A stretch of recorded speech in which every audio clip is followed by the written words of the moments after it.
Greetings, Old World Explorers. In this video I want to take a look at the Grand Opera House of Paris. We're going to take a look at an alteration that was done to this building in the 60s. Let's first start with a bit of backstory and then some visuals. So this building, known as the Palais Garnier, about a 2,000 seat opera house, built 1861 to 1875, we are told, at the behest of Emperor Napoleon III, ticking all the boxes of old world splendor, especially in Parisian fashion, some of the finest in the world. Let's look at some of the visuals. And here we have a bit of a skyline shot, seeing some of the opera house, and you get an idea of the texture and of the architecture. Again, screaming at you, old world, for those of you that know what you're looking at here. There's nothing else like it. And again, that view from the front, modern day. Let's look at the interior now. Really something special. And no shortage of painted ceilings, and that's where we're going to be honing in our focus as we proceed on this short video. Really no square inch overlooked. This type of stuff is really incredible. You don't see this kind of thing being done these days.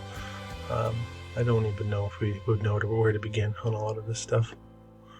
There's so much ornamentation and symmetry in the architecture. This is a nice pano of the stairway, giving you a sense of the splendor of the building. Here you get a real idea of the detail in the architecture itself. Again, do you know of any type of building that goes on modern day that uses this type of detail? Where would you even begin? The symmetry here is just, it's impeccable. Impeccable, screaming at you, old world. And you see actually the texture of the materials being used here. We have a stone, we have a sculpted stone, and you have the lights built right into the architecture. I suppose that's what's supposed to help us with the timeline, early electricity timeline in the late 1800s time period. Here, looking up, you see some of the splendor of the ceiling going on in one of the foyer areas, not in the main building, the main part where the shows would go on in the opera house. Again, you're seeing no square footage, overlooked paintings everywhere. More paintings. Really having that Renaissance flavor. I know they call it Baroque, all these types of things. All what I would suggest are indications of old world architecture. Something that we can't do today, even if we wanted to.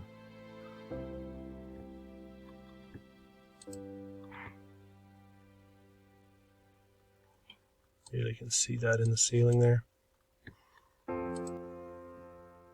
Another shot from under the stairs.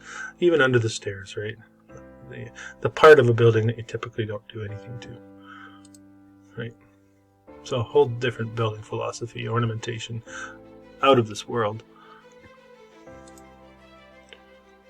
Looking down in the foyer area, up at the ceiling, and you get a sense for the level of mastery. And before I show you a visual of the renovation that went on here, and here they're mentioning 1964, the ceiling was painted by a Marc Chagall. This would be the ceiling in the main opera house. I'll go through some of the details here. A lot of controversy. The Parisians did not like it. They could be difficult to handle when it comes to things like this. They throw that in there. A lot of these architecture, the students of architecture, let's say, in favor of the new wave, really trained to dismiss anything old world. That's a part of the programming as far as I'm concerned. What do they call it here?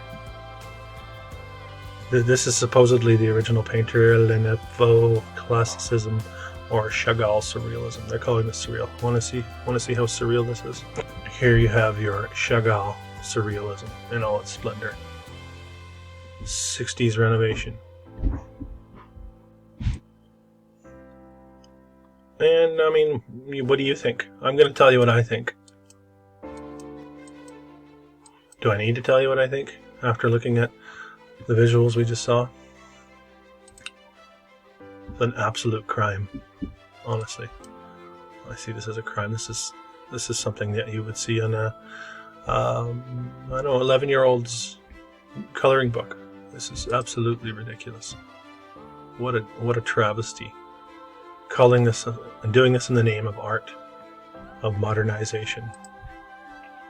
There you have a good juxtaposition of the old world splendor and this absolute silliness of modern surrealism. Surreal, all right, I tell you. And you're probably wondering what it looked like before. I have a couple here we'll finish the video up with, but you can look deeper into this if you'd like. I think it's just one of those things that really illustrates the fact that what we do nowadays can't even hold a candle to that old world architecture. And here, supposedly a taste of what it looked like before it was painted in the 60s. So again, following that same motif with the other paintings, that Renaissance flavor, what we call Renaissance flavor, what I call old world hijacked architecture and art. And here's supposedly what it looked like before the surrealists got their hands on it. So anyway, I just wanted to bring you this. It was really bothering me when I discovered this renovation that took place. And I wanted to share it with you. So thanks for joining me.